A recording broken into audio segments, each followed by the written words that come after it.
morning everybody, welcome to the first trip of the day. My name is Ray, so I'll be the tour guide for about 40 or 45 minutes or thereabouts, okay? So really all you have to do is just relax, take it easy. And the boat itself is called Spirit of Docklands and it's 3 years old. It's very comfortable, it's very modern, so it moves very much as you see it. In other words, it just floats along the river. Unless of course some other guy comes down the Liffey and causes a bit of turbulence. But apart from that, it just floats down the river as you see it. It's very relaxing trip. Now the Liffey itself is 110 kilometres long. I'll just give you the statistics before we go anywhere.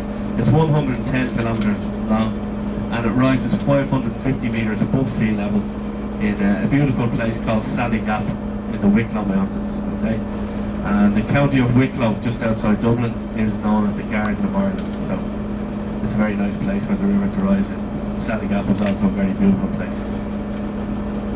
Now we've 18 bridges on the river and we've one under construction at the moment, and I'll tell you as much as I can about those on the way down. Now the way the trip is going to go this morning is we go up to the green bridge in front of us.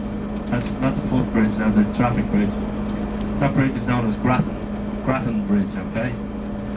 And it's actually better known as Capel Street Bridge here in Dublin because the Capel Street flows directly onto the bridge. And at that point, that's where the mouth of the river was during Viking times. In the 9th and 10th century, this is where the mouth of the river was, roughly in this area. That would give us our bearings. You can see the way the city has developed in an eastward direction. So we're going to head eastward. When we get to the Green Bridge, we're going to turn the boat around and head eastward, back down the river, down to the Docklands, okay? We can see how the city has developed. Sorry about this.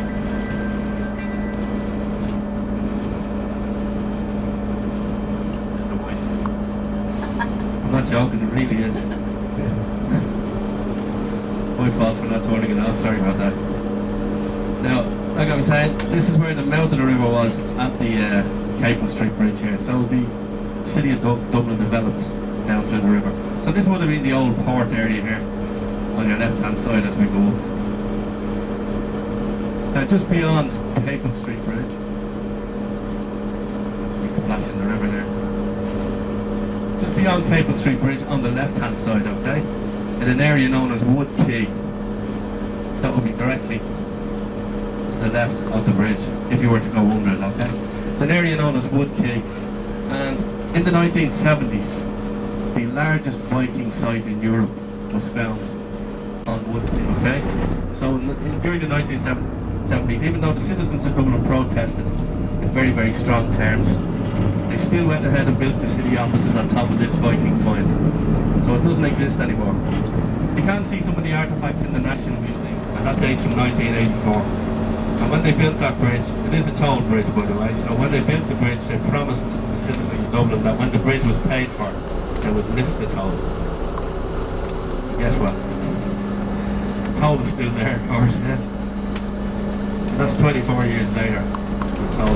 So either it's a very expensive bridge or they just have a bad memory, one of you. Now the Grand Canal Docks is synonymous with the rock band U2, because U2 actually have their studio in this area. You see the old sheds here, just beyond those old sheds is the U2 studios, and I'm currently recording a new studio album. The Grand Canal Docks logo and the lock gates is where the photo shoot was for one of the earlier U2 albums. You'll see the guys on the lock gates. That's the lock gates that were photographed on. And the Grand Canal Docks logo can also be seen in the photograph. Now this is the confluence of three waterways here. We have the River Liffey, and under the bridge there is the River Dodder. And if you look beyond the bridge, you'll see under construction the new rugby stadium at Lansdowne Road. The of Ireland are connected in the coat of arms on top of the building, because the Harp of Ireland is in the centre. The unicorn of Scotland and the Lion of England are both looking up towards the English crown. So we had very good status at that time. But following the Act of Union in 1800, okay? In the Act of Union in 1800, the power was all shifted back to London, so Dublin went into a decline. Dublin became a slum city for most of the 19th century. And some of the worst slums in Europe. Very, very run down. But then of course we had the famine, which didn't help. But the building itself, In 1921, during what we call the War of Independence here, Ireland, as we were constantly fighting for our independence down through the years. But in 1921, this building housed 9 administration departments of the British government. So the IRA thought it would be a good idea to get in here and try and get the land registry deeds, all those kind of things, because they didn't want the land to fall into the wrong hands, as it had done down through the centuries. So the IRA got in there, they decided to burn all the records they could. So they burned everything. The whole interior of the building was destroyed. And as you can see, the dome was destroyed because the building is 2 different colours. The dome section is a different colour stone than the rest of the building. That was destroyed. Also destroyed in the fire were the census records, medieval records, a lot of public records going back for centuries were destroyed. So it's quite difficult if you want to say trace your ancestors, because a lot of the records were destroyed in the fire in the custom house, and also the fire in the forecourts further upriver. Now Liberty Hall,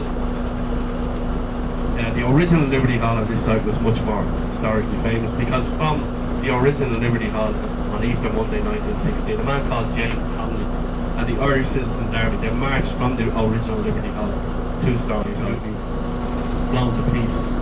But the shell of the GPO remained, and the shell just remained. It's like a testament to the rebels in the middle of all this. Of course, the rebels were long gone. The rising lasted 4 or 5 days, and on the Saturday, the rebels surrendered from a house in nearby Moore Street. They surrendered to prevent further bloodshed in the citizens of Dublin. Over 200 citizens had been killed and negotiated with the British government. So everything is very good now in the city and the country. We have had a lot of peace. There are a lot of problems here during the latter part of the 20th century, mainly up north. But we're doing very well now. As you can see, it's all reflected in the docklands, the prosperity. And what have you got in the middle of O'Connell Street now? The spire.